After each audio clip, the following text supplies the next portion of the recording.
Swastiastu. Om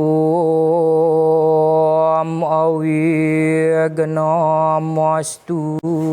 Namo Sidam.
Yang artinya bekerjalah seperti yang telah ditentukan, sebab berbuat lebih baik daripada tidak berbuat, dan bahkan tubuh pun tidak akan berhasil dipelihara tanpa bekerja. Om Santi Santi Santi.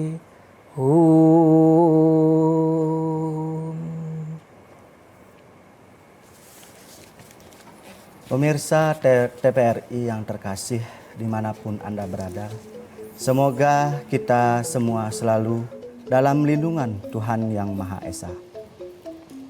Saya Kade Agus Widiarta senang sekali bisa kembali hadir dalam acara yang tentunya dapat menambah pengetahuan spiritual kita. Di mana lagi kalau bukan di mimbar agama Hindu. Baiklah pemirsa TPRI yang terkasih dimanapun Anda berada. Pada hari ini kita akan membawakan tema implementasi catur asrama. Yang telah kita dengarkan bersama-sama tadi pembacaan sloka yang disampaikan oleh saudara kita Gede Krishna Yoga. Terima kasih saudara Gede. Pada kesempatan kali ini, mari kita sambut narasumber kita yang memang ahli dalam bidangnya, yaitu Bapak Dr. Hewan Wayan Tlabah. Selamat datang Bapak. Gimana Bapak kabarnya, sehat? Sehat, astungkare. Astungkare, sehat.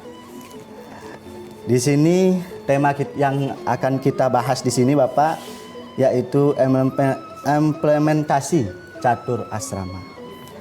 Boleh sedikit Bapak dijelaskan apa itu pengertian dari catur asrama? Silakan Bapak. Terima kasih. Om Swastiastu. Om Swastiastu. Jadi istilah catur asrama ini sebenarnya istilah yang sangat populer, yang biasa kita dengar sehari-hari untuk komunitas kita. Nah, pada kesempatan ini kita berbincang-bincang tentang catur asrama, gitu ya. Kalau kita eja, ya, istilah ini terdiri dari kata catur dan asrama. Nah, istilah asrama itu sudah sangat umum, ya. Asrama secara umum itu dikenal sebagai tempat tinggal. Tapi asrama walaupun tempat tinggal itu berkaitan dengan pendidikan. Asrama mahasiswa, asrama siswa, atau asrama-asrama pegawai-pegawai tertentu ini juga tidak terlepas dari pendidikan. Nah, jadi catur asrama kalau di istilah Hindu ini pengertiannya sangat luas gitu ya. Karena tidak hanya di lingkup tertentu, tapi pada lingkup yang sangat luas. Mungkin nanti kita bisa kemukakan sampai ini sampai kemana saja catur asrama ini. Catur asrama adalah 4 fase kehidupan rohani. 4 fase kehidupan atau 4 fase atau langkah kehidupan rohani. Nah, kalau kita bandingkan dengan kehidupan yang lain, ada juga yang mengalami 4 fase yang kita kenal dengan metamorfosa. Nah, kalau serangga seperti kupu-kupu, pertama dia berbentuk telur, kemudian menjadi ulat, selanjutnya menjadi kepompong, dan terakhir menjadi kupu-kupu. Ini metamorfosa secara fisik yang sangat sempurna. Selain serangga, ya, katak juga bermetamorfosa. Dari telur menjadi kecebong, gitu ya. Dia berekor, kemudian yang tahap ketiga mulai tumbuh kaki, tahap keempat ekornya hilang. Jadi katak dewasa. Jadi 4 fase kehidupan. Nah, begitu juga catur asrama ini. Tapi catur asrama ini tidak hanya menyangkut fisik, ya, tapi rohani. Maka tadi saya katakan catur asrama itu adalah 4 fase atau tahap kehidupan rohani. Memang diharapkan semua orang bisa melangkah tahap demi tahap sampai tahap yang terakhir atau yang keempat. Nah, harapannya begitu. Tetapi di dalam kehidupan sehari-hari tentu tidak semua yang beruntung, ya, baik dari sisi waktu, kesempatan dan sebagainya. Tapi ini perlu kita sampaikan kepada pemirsa dan sebagainya, ya. Bagi mereka yang ingin menekuni fase-fase kehidupan rohani ini supaya punya gambaran, di samping nanti mencari guru yang lebih kompeten. Nah, harapan kita begitu. Jadi catur asrama itu adalah 4 fase atau tahap kehidupan rohani. Jadi begitu kira-kira. Iya, Bapak bisa lebih dijelaskan lebih mendalam Pak, bagian-bagian dari catur asrama itu apa saja? Catur asrama terdiri dari 4 bagian, ya, yang kita sendiri sudah pada pahami, yaitu Brahmacari, kemudian Grahasta, Wanaprastha, dan Biksuka atau Sanyasin. Brahmacari adalah fase awal, langkah pertama yang menentukan langkah-langkah berikutnya, atau tahap pertama yang menentukan tahap berikutnya, atau yang menentukan perkembangan berikutnya. Brahmacari adalah masa muda, ya, dari anak-anak gitu ya, kemudian remaja, dewasa muda gitu ya. Nah, ini adalah fase belajar. fase belajar, fase untuk mencari pengetahuan, ya. Baik itu pengetahuan empiris yang disebut dengan aparawidya, dan yang lebih penting lagi adalah parawidya atau pengetahuan rohani. Dengan pengetahuanlah kita memahami fenomena yang ada. Nah, seperti misalnya buah lepas dari tangkainya jatuh ke tanah. Ini adalah fenomena. Kenapa dia tidak lepas dari tangkainya terbang ke angkasa? Nah, jadi orang yang berpengetahuan tahu memahami fenomena ini. Nah, berkaitan dengan fenomena, dunia ini disebut dunia fana. Dunia yang tidak kekal. Dunia yang tidak abadi. Bagaimana fenomenanya? Semua kehidupan berakhir dengan kematian. Jadi semua orang sekalipun buta huruf tahu dunia ini tidak abadi, ya, karena semua yang hidup akan diakhiri dengan kematian.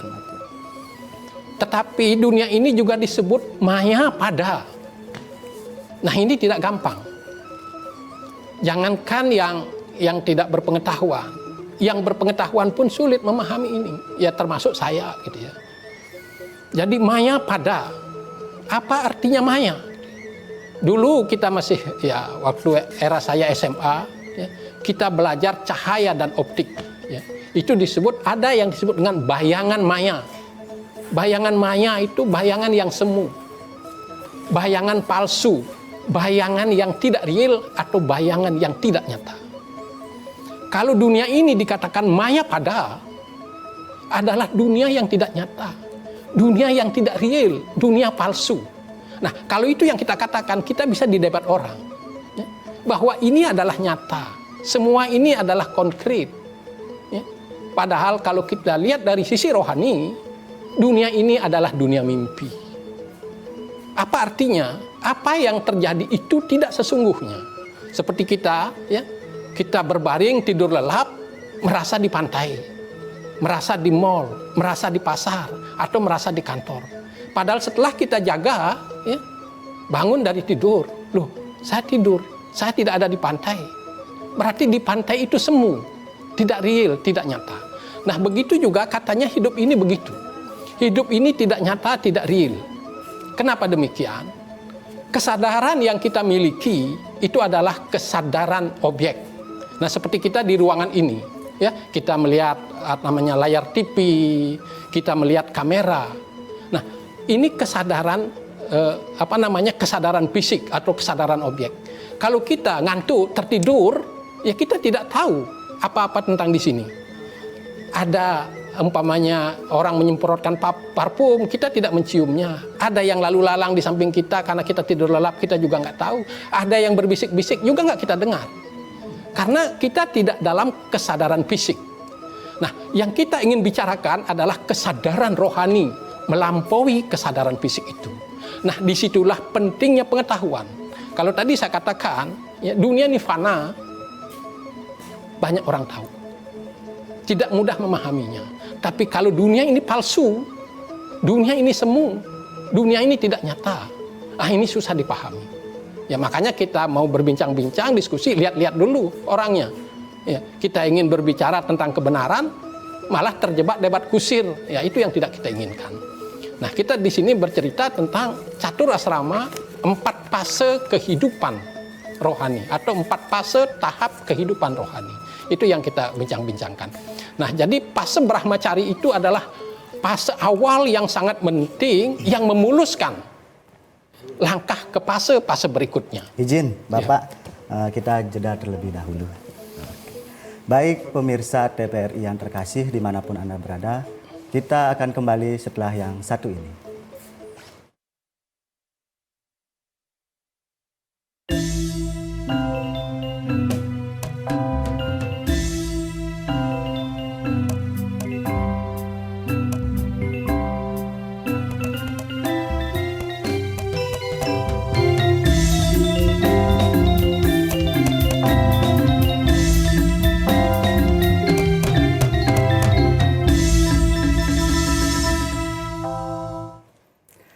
Baik, terima kasih pemirsa TPRI yang terkasih dimanapun Anda berada. Kembali lagi di Mimbar Agama Hindu. Baik Bapak, kita lanjutkan pembahasan kita tadi tentang implementasi catur asrama dan bagian-bagiannya. Bisa tolong dijelaskan Bapak, apakah ada batasan waktu untuk fase-fase catur asrama ini? Oke, terima kasih. Jadi tadi kita sudah berbicara fase Brahmacari. Ya, jadi pada saat muda gitu ya, muda itu katakanlah dari anak-anak, remaja, dewasa muda, katakanlah umur 20-an gitu ya, itu dewasa muda. Kalau kita lihat kondisi kenyataan yang kita lakoni, yang kita jalani, ya memang adik-adik yang mahasiswa ya usianya sekitar 20-an lah gitu, sampai 22 berapa gitu ya. Di bawah 25 kalau untuk sekarang karena kuliahnya 4 tahun itu ya umur 22 sudah sarjana gitu ya. Jadi ini dewasa muda. Nah, tadi berkaitan dengan pertanyaan tadi gitu ya. Jadi itu kita batasi usianya gitu kan. Nah, kemudian melangkah ke berikutnya fase Grahasta. Nah, ini yang besar perannya di dalam kehidupan di dalam lingkungan. Grahasta itu artinya membangun rumah tangga, membentuk keluarga. Dari dalam hal ini melalui pernikahan. Sebagai orang awam yang kita pahami pernikahan itu adalah perpaduan gitu ya. Suami istri ya, laki perempuan membentuk rumah tangga, kemudian melahirkan, punya anak gitu ya. Mengasuh anak, kemudian merawat, membesarkan, mendidik. Nah, itu yang kita pahami. Fase Grahasta tentu tidak sesimpel itu. Tidak sesimpel itu. Jadi fase Grahasta itu ya, kita akan punya keturunan, punya anak. Apa konsekuensinya? Apa dampaknya terhadap kondisi masyarakat? Dengan memiliki anak, itu berarti ada laju pertumbuhan penduduk. Ada laju angka kelahiran. Kalau kita perhatikan ya pemerintahan begitu. Jadi laju angka kelahiran atau laju pertumbuhan penduduk yang tak terkendali itu adalah bencana. Apa ujung-ujung bencana itu? Adalah kelaparan. Kalau kita tidak mampu menyediakan bahan pangan, maka bisa terjadi manusia makan manusia.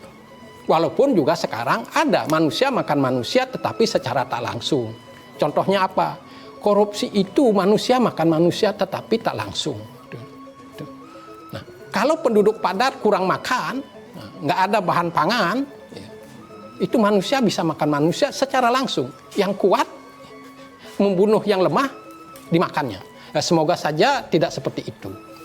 Nah, berkaitan dengan ini, makin banyak ya penduduk, makin pesat pertumbuhan penduduk, maka makin pesat konversi lahan-lahan pertanian menjadi lahan-lahan pemukiman. Katakanlah lahan pertanian itu tetap, jumlah penduduk itu bertambah terus, itu pun tidak gampang menyiapkan sumber-sumber pangan itu. Apalagi ya, dengan bertambahnya penduduk, menyusutnya lahan pertanian, ya, karena terkonversi menjadi lahan-lahan pemukiman, ya pasti kelaparan itu ya itu bisa terjadi. Tidak hayalan. Semoga saja itu tidak terjadi. Jadi pangan yang kita siapkan sangat-sangat terbatas, sedangkan mohon maaf mungkin kasar bicarakannya, mulut ini menganga lebar. Saking banyaknya penduduk itu. Apa yang bakalan diisi mulut-mulut itu? Nah, lahan ini bisa menyusut secara kualitas dan bisa juga menyusut secara kuantitas. Makanya ke depan itu tantangan yang tidak ringan. Maka dunia atau pemerintah itu bagaimana cara mengendalikan angka kelahiran dan angka pertumbuhan penduduk ini. Izin Bapak, untuk kita tertarik dengan yang namanya pernikahan tadi yang Bapak sampaikan, itu untuk batas usia pernikahan menurut Bapak yang wajar itu berapa Pak? Karena kan pemerintah pun sampai hari ini belum menentukan secara pasti kalau batas usia pernikahan itu ada yang mengatakan ada yang 17 tahun, ada yang 19 tahun, ada yang 21 tahun. Menurut Bapak sendiri batas usia pernikahan itu yang ideal berapa, Pak? Yang bincang-bincang saya belum selesai. Nanti kalau Gerhasta sudah selesai tanyakan itu. Karena saya juga ingin menjawab itu. Nah, jadi tadi saya berbicara masalah pertumbuhan, angka kelahiran, pertumbuhan penduduk. Karena ini bisa mengundang bencana. Karena itu pemerintah bahkan dunia juga bagaimana mengendalikan angka kelahiran dan angka pertumbuhan populasi ini. Maka ada KB ya, dan sebagainya. Nah, sekarang pertanyaannya, punyakah Hindu konsep untuk mengendalikan angka kelahiran dan angka pertumbuhan penduduk itu? Kalau Hindu tidak punya konsep mengendalikan angka kelahiran dan angka pertumbuhan penduduk, jangan kecil hati, jangan tersinggung, jangan marah kalau orang mengatakan Hindu hanya bisa menyumbang masalah. Karena pertumbuhan penduduk yang tak terkendali ini masalah. Nah, maka di fase Gerhasta ini sangat-sangat penting. Nah, ini perlu kita renungkan, camkan baik-baik. Punyakah Hindu konsep bagaimana menahan laju angka kelahiran dan laju pertumbuhan penduduk itu? Hindu punya konsep. Hindu punya konsep untuk menahan laju angka kelahiran dan laju pertumbuhan penduduk, tetapi secara tak langsung. Bagaimana secara tak langsung itu? Di dalam Hindu dikatakan, orang bersuami istri menikah itu tidak menghalalkan hubungan badan. Ya. Tidak hanya menghalalkan hubungan suami istri. Ya. Kenapa begitu? Dikala sang surya masih berada di cakrawala, saat terbit sampai saat terbenam, itu tidak boleh berhubungan intim. Artinya dalam sehari hanya separuhnya, 50%-nya yang boleh, 50% tidak boleh.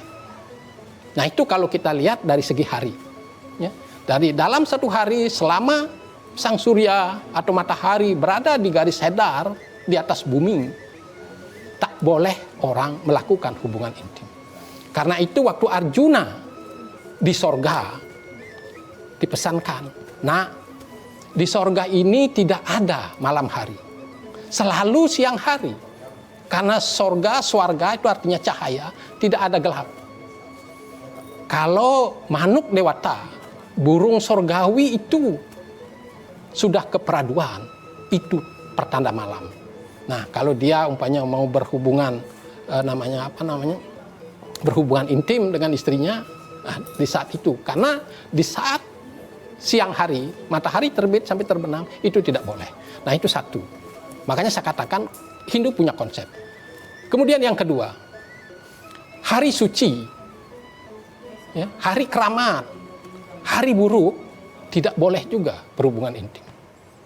Hanya hari yang keempat yang tidak dalam kriteria tadi. Hari suci, kemudian hari keramat, dan hari jelek, hari buruk. Nah, hari yang keempat yang di luar kriteria ketiga itu baru boleh. Kalau kita katakan ada 4 hari, dalam 4 hari hanya 1 hari yang boleh. Artinya berhubungan intim itu langka banget. Ya, tidak bisa kita katakan berhubungan intim itu seperti makanan pokok gitu loh. Pagi-pagi kita sudah ngopi dengan pisang goreng sampai kenyang, ya. Kemudian siang makan roti masih bilang belum makan. Karena itu makanan pokok.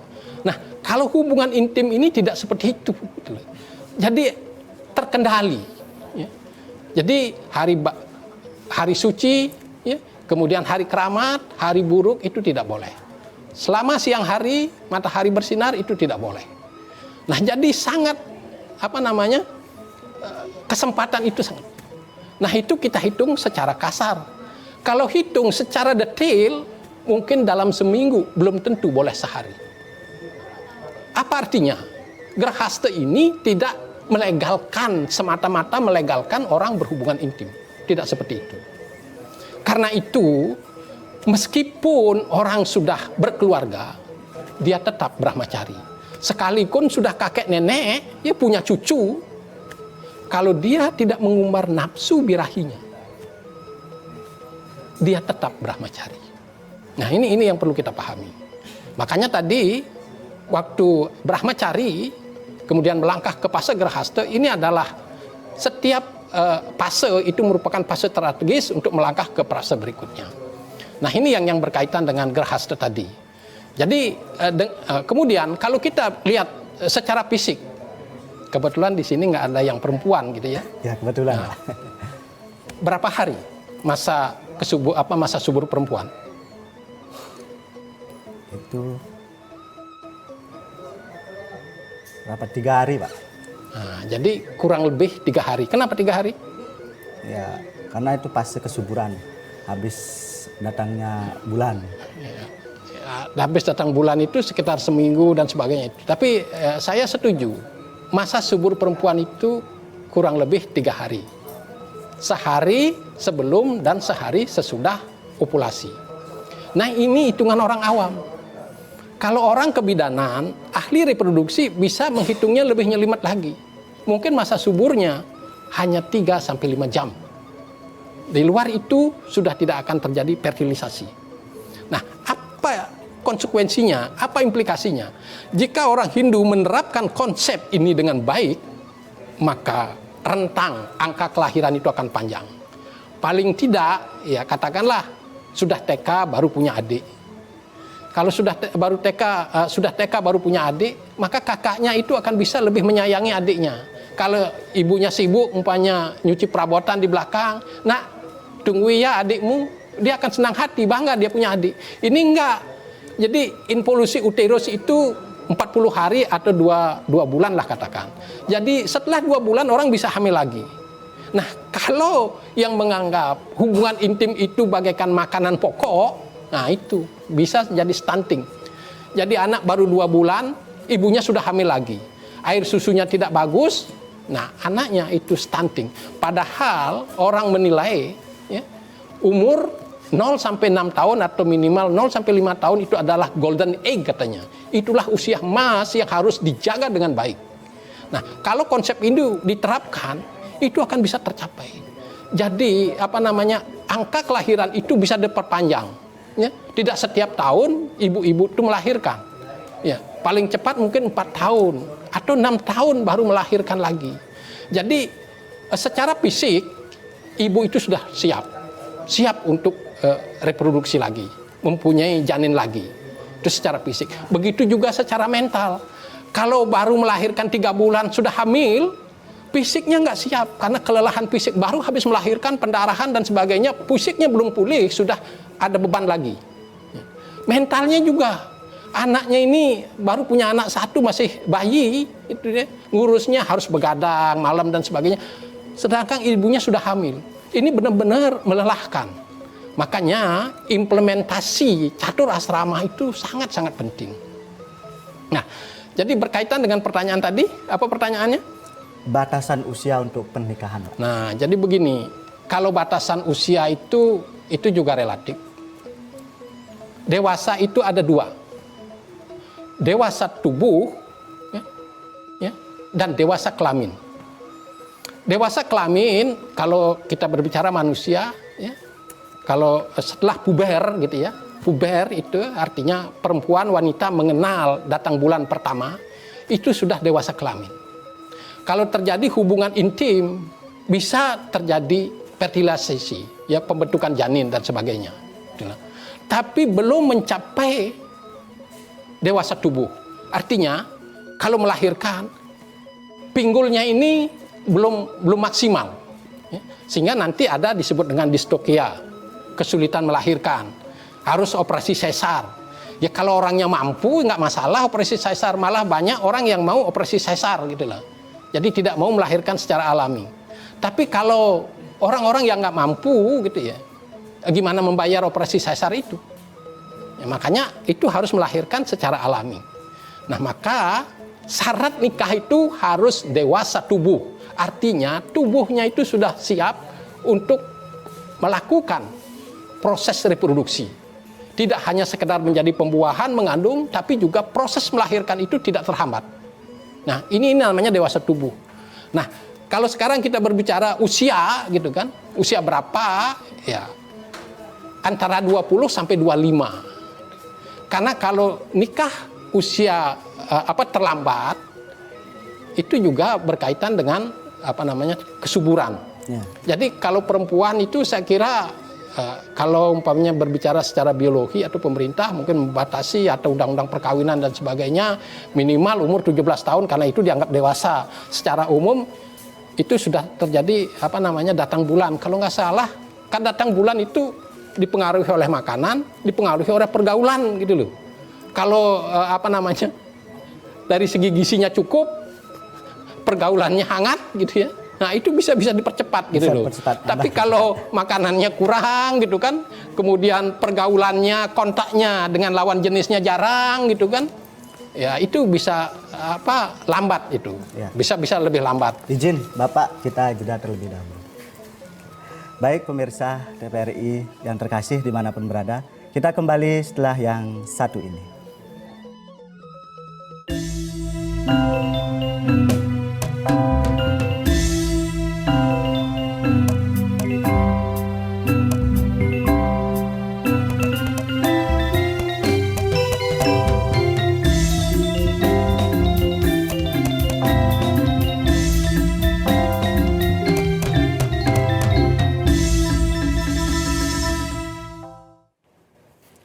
Baik pemirsa TVRI yang terkasih dimanapun Anda berada, terima kasih masih bersama kami di sini di acara Mimbar Agama Hindu. Baik Bapak, kita lanjutkan pembahasan kita Pak. Untuk selanjutnya kami persilakan. Baik, terima kasih. Jadi saya mempertegas tadi ditanya pada usia berapa orang boleh menikah gitu ya. Jadi saya katakan orang boleh menikah setelah mencapai usia dewasa tubuh gitu ya. Dewasa tubuh. Jadi kalau perempuan umpamanya datang bulan pertama atau tahun pertama, pertumbuhan organ-organ reproduksinya belum maksimal. Nah ini perlu kesabaran gitu ya. Nah kemudian fase berikutnya yang disebut dengan wanaprastha. Ya kalau di zaman dulu itu kan orang masuk hutan, bertapa dan sebagainya. Nah, kenapa harus wanaprastha? Kenapa harus wanaprastha? Wanaprastha itu menyingkir dari keluarga, meninggalkan keluarga. Apa tujuannya? Untuk membangun kepada diri sendiri, tak ada yang terkasih. Tak ada yang terkasih maupun yang paling kita benci. Waktu kita ada di dalam keluarga, anak kita, keluarga kita lebih istimewa dari tetangga. Itu kan? Nah, setelah wanaprastha, keluarga maupun tetangga sama. Kita tidak ngurusi lagi. Jadi tidak ada yang terkasih maupun yang paling kubenci. Sama semua. Nah, di dalam wanaprastha, ya, ini untuk membangun sifat-sifat seperti itu. Sifat-sifat yang tidak pilih kasih. Di samping di situ orang bertapa dan sebagainya. Nah, makanya ada kisah gitu ya. Ini bukan fiktif, bukan fiksi gitu ya, kisah. Nah, ada Brahmana hebat ya, yang namanya Yajnavalkya. Kebetulan beliau itu punya istri tua dan istri muda. Pada saat beliau akan memasuki fase wanaprastha, kedua istrinya dikumpulkan. Karena hartanya banyak. Saking pinternya Yajnavalkya ini, hadiah dia itu ribuan sapi bertanduk emas. Itu berapa nilainya? Sapi itu juga menghasilkan susu. Kalau sapinya beranak, menghasilkan susu. Kalau dinilai dengan uang itu berapa nilainya? Jadi memang kekayaannya banyak Yajnavalkya itu. Karena saking pintarnya dia bisa membimbing orang ya, pangeran-pangeran putra mahkota itu dibimbing gitu kan. Itu kalau kita kan disebut daksina gitu loh. Yeah. Jadi yang dipersembahkan kepada guru, dikasih ribuan sapi oleh raja yang anaknya dididik itu. Jadi kaya Brahmana. Makanya saat mau wanaprastha gitu kan, dipanggil dua istrinya, dibagilah hartanya itu. Nih ada harta segini, ya kamu separuh sewang, kata kita di Sumsel gitu kan, separuh sewang. Nah istri tuanya bernama Maitreyi, istri mudanya bernama Katyayani. Maitreyi itu protes langsung ngeluyur pergi. Sekarang istri mudanya nurut saja, dikasih separuh harta itu ya sudah gitu kan. Nah, karena istri pertama ngambek, disusullah. Kenapa kamu protes, katanya. Apa pembagianku kurang adil karena kamu istri tua harus dapat lebih banyak? Apa gimana, katanya. Lah, aku tidak memandang adil tidak adil, katanya. Apa gunanya harta itu? Loh, kamu nanyakan harta itu apa gunanya? Selama kita ini hidup kan dengan harta itu. Loh, kalau harta itu berguna, kata istrinya, kenapa kau pergi? Nah, jadi suaminya bergumam, apa dia kendak betino ini, gitu kan? Apa kendakmu? Kamu protes, katanya. Jadi, kemana kau pergi? Aku ikut, katanya. Loh, saya pergi ke hutan untuk bertapa. Puasa sehari tidak makan seminum saja kita keok, katanya. Kalau berhari-hari, berminggu-minggu, berbulan-bulan, bahkan tahunan tidak makan minum, gimana, katanya. Nah, jadi istrinya bilang, ajari dulu aku, katanya. Dan aku akan melakukan itu. Nah, karena istrinya Maitri ini sangat kukuh, keras hati, gitu. Akhirnya, oke, kalau begitu. Nah, diajarinya lah tentang sastra, apa segala macam itu. Udah siap, dia ke hutan bersama. Bertapa bersama, jadi maharsi dua-duanya. Jadi tinggal jadi itu. Jadi istrinya protes tuh, apa kendaknya betino ini, katanya. Terus dia bilang, apa gunanya harta itu? Kalau harta itu berguna, kenapa kau tinggalkan? Nah, itu jadi seperti itu. Jadi wanaprastha itu adalah apa? Belajar untuk tidak pilih kasih.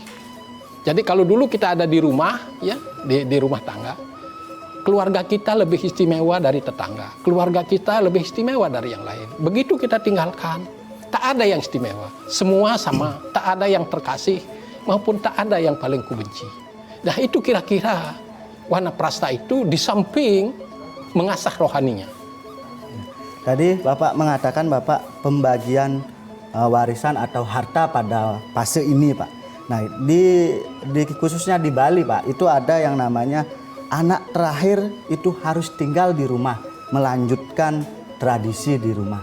Itu menurut Bapak seperti apa, Pak? Nah, kalau itu adat gitu ya, ada anak terakhir, ada anak pertama mungkin gitu kan, Ya. ada mungkin anak perempuan dan sebagainya.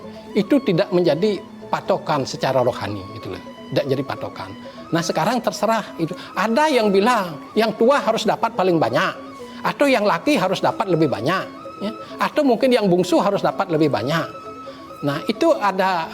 Tapi kalau saya punya pandangan sendiri, yang namanya warisan, kita sebagai anak tuh nggak punya hak. Kalau orang tua kita mau mewariskan kepada tetangga, apa urusannya? Karena itu adalah hak pribadinya. Makanya kalau saya berbicara di forum ini ya, katakan di mimbar ini, jangan sekali-kali berharap pada warisan. Kalau dapat syukur, kalau tidak ya sudah gitu loh. Maka seperti tadi fase Brahmacari, selagi orang tua kita bisa nyekolahkan, carilah pengetahuan sebaik-baiknya, setinggi-tingginya, sebanyak-banyaknya, karena pengetahuan itulah harta yang sesungguhnya. Orang tidak punya apa-apa, punya pengetahuan bisa kaya raya. Orang punya harta berjibun, tidak punya pengetahuan, bisa ludes itu. Nah, kalau saya mengatakan begini, jangan sekali-kali berharap pada warisan. Karena Bratayuda terjadi karena warisan. Nah, kemudian waktu zaman Ramayana, ya, zaman Sri Rama, orang rebutan tidak mau jadi pejabat. Adiknya Bharata tidak mau jadi raja, karena jadi raja itu adalah hak anak sulung. Kakaknya tidak mau jadi raja karena orang tuanya sudah menjanjikan Bharata, ya, yang bakalan menjadi putra mahkota. Ya, dua-duanya berebut tidak mau. Tapi kalau sekarang kan semua orang kompanya berebut merasa paling pintar, paling berhak, paling peduli dan sebagainya. Nah, itu ukuran perkembangan. Katanya sekarang zaman Kali Yuga, semua orang berebut kedudukan, padahal dia belum tentu cakap, gitu kan. Nah, maka berkaitan dengan apa namanya warisan tadi itu menarik. Nah, saya berbicara di mimbar, ini sekedar saran, jangan nian berharap warisan. Berapapun dikasihnya syukuri, tidak dikasihnya pun nggak apa-apa. Tapi nggak mungkin orang tua nggak ngasih kan warisan. Ya, nah, kalau di kita lazimnya anak perempuan nggak dapat warisan. Kalau dia yang perempuan itu bungsu, satu-satunya perempuan, kakaknya jadi semua, Ya mungkin kakaknya protes kalau adiknya nggak dikasih. Kasihlah gitu loh. Karena saya ingin menyaksikan adik saya bahagia. Daripada adik saya di situ punya suami, kebetulan jodohnya orang miskin, makan aja dia susah, lah untuk apa kami kaya gitu kan. Itu tergantung, makanya pendidikan itu penting. Pendidikan itu penting, apalagi pendidikan rohani gitu ya. Karena pendidikan rohani ini untuk mendidik orang menjadi baik. Ya seperti sekarang, orang bingung dengan moderasi. Moderasi beragama katanya kan. Agama itu sendiri moderasi, apanya lagi dimoderasi. Agama itu diwahyukan oleh Tuhan ya, untuk moderasi kehidupan, agar semua kehidupan nyaman. Moderasi itu jalan tengah. Agama itu adalah jalan tengah bagi semua kehidupan, agar semua kehidupan itu bisa berjalan damai gitu. Jadi tidak menang-menangan. Ya kalau kita menang-menangan, ada yang menang pasti ada yang kalah. Kalau jalan tengah itu ya, katakanlah istilah populernya draw, tidak ada yang menang, tidak ada yang kalah, dan kita harapkan semua bisa jalan dengan baik. Semua merasa damai, merasa tentram, dan lebih dari itu merasa bahagia. Di sisi siapapun kita bahagia, gitu kan? Dan siapapun di sisi kita bahagia. Nah, itu kita harapkan dalam moderasi itu. Nah, itu yang wanaprasta. Nah, kemudian lanjutannya biksuka. Biksuka. Sanyasi. Nah, sanyasi ini ada yang bilang pengemis gitu ya. Ya, memang ya, umpamanya setelah melakukan ritual ya, ritual kemudian keluar membawa mangkuk kecil. Isinya itu tidak lebih dari 3 suap. Yang miskin pun masih bisa bersedekah. Jangankan yang kaya, cuma 3 suap, tidak lebih dari itu. Nggak kayak kita makan 2 piring gitu loh. 2 piring itu bisa 1 kilo beras gitu kan. Nah, ini cuma makan 3 suap sekedar untuk bertahan hidup. Jadi kalau ada sanyasi katanya minta-minta, tidak membuat orang yang dimintanya miskin, sekalipun orang miskin, katakanlah orang pas-pasan gitu loh, masak 1 kilo gitu kan, atau 2 kilo sehari, cuma 3 suap. Setelah dapat 3 suap itu dia pulang, tidak lagi membawa bakul kemana-mana, tidak. Karena sanyasi itu, langit adalah atap rumahnya, tanah adalah lantainya. Semesta ini adalah rumahnya. Tidak kayak kita tinggal di rumah gedong gitu deh ya. Wah, rumahnya mewah, mobilnya mewah, tidak begitu. Karena kesederhanaannya. Disinilah ketidakterikatan. Ya. Lepas semua belenggu. Itu yang disebut sanyasi. Nah, jadi inilah yang catur asrama itu. Tapi bagaimana implementasinya? Jangankan sekarang. Barangkali di zaman Kertayuga tidak semua menjalani fase ini. Ya, jadi konsep catur asrama. Jadi kalau kita lihat katakanlah yang menjalani ini umumnya Brahmana dan Ksatria. Ksatria pun yang saya pernah baca itu Bharata. Jadi Raja Astina itu kemudian menjadi pertapa. Ya, kemudian Maharsi Wiswamitra itu dari raja juga sampai jadi Maharsi. Nah, yang lainnya tidak, walaupun juga moksa. Rama sendiri juga begitu melantik anaknya, dia pergi dengan saudaranya bertiga karena Laksmana sudah diusir ke hutan. Setelah di hutan juga dijemput ke sorga, moksa juga gitu kan. Nah, kemudian yang 3 setelah anak-anak yang dilantik, Kusalawa itu dilantik. Akhirnya kalau kita lihat di sinetronnya, di filmnya gitu kan, Rama menyelam dengan 2 adiknya, Bharata dan Satrugna, ke Sungai Serayu. Moksa juga, tapi tidak sampai wanaprasta, apalagi biksuka itu tidak begitu. Ya, nah, artinya Bapak, itu konsep pandangan sebaiknya begitu. Ya, izin Bapak, kita jeda terlebih dahulu. Baik pemirsa TPRI yang terkasih dimanapun berada, kita kembali setelah yang satu ini.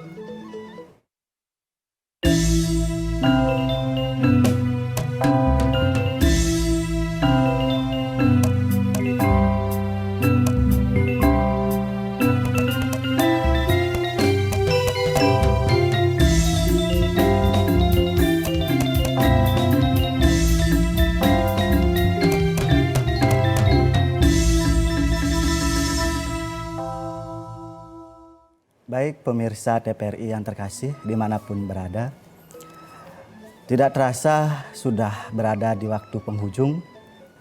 Kita akan masuk ke acara penutupan, yaitu kesimpulan yang akan disampaikan oleh narasumber kita.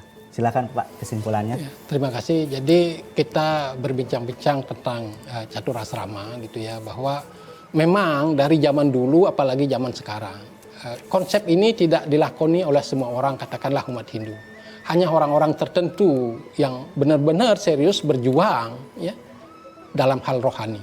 Karena catur asrama itu merupakan 4 fase atau tahap kehidupan rohani. Jadi ini masalah rohani. Makanya tadi setiap fase merupakan langkah strategis gitu ya. Fase yang merupakan langkah strategis ke fase berikutnya. Itu untuk mencapai pembebasan rohani. Yaitu yang disebut catur asrama tadi itu ya.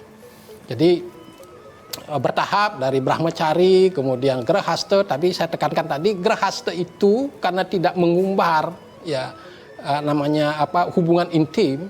Walaupun sudah menjadi kakek nenek, tetap Brahmacari. Jadi jangan salah paham nanti, Brahmacari orang yang masih bujang atau masih lajang. Tidak begitu. Kakek nenek pun Brahmacari kalau dia tidak mengumbar nafsu syahwatnya. Itu tetap Brahmacari. Nah, itu langkah berikutnya Wanaprastha dan selanjutnya Biksuka atau Sannyasin. Nah, semoga bincang-bincang kita ini bisa memberikan gambaran ya kepada pemirsa khususnya umat Hindu. Semoga bincang-bincang ini ada manfaatnya. Kalau lebih dan kurangnya saya mohon maaf dan saya akhiri dengan Paramasanti. Om Santi Santi Santi Om. Ya, terima kasih. Baik, pemirsa TVRI yang terkasih dimanapun berada, semoga yang sudah disampaikan oleh pemateri dapat bermanfaat dan menambah pengetahuan kita tentang spiritual. Saya Kade Agus Widiarta dan mewakili kru yang bertugas, saya ucapkan terima kasih dan pamit undur diri. Untuk penutup akan kita dengarkan pembacaan sloka oleh Saudara Gede Krishna Yoga. Pada pemateri Bapak Wayan Tlabah, saya ucapkan terima kasih Pak.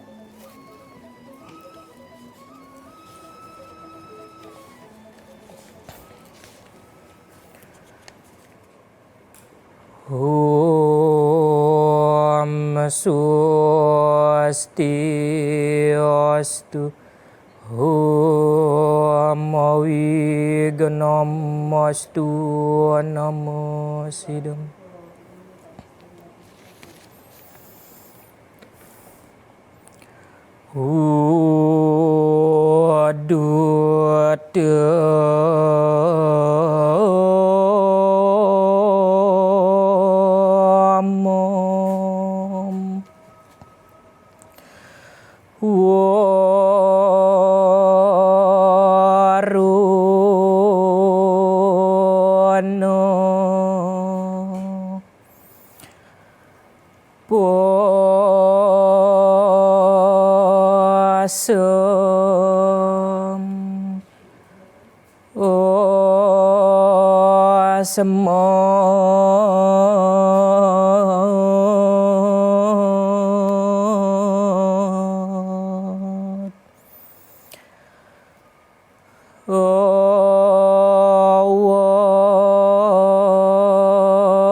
Nagasu Aditya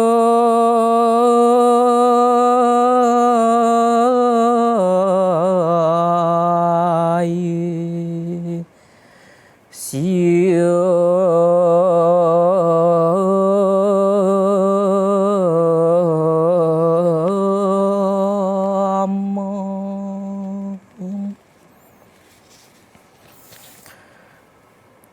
Om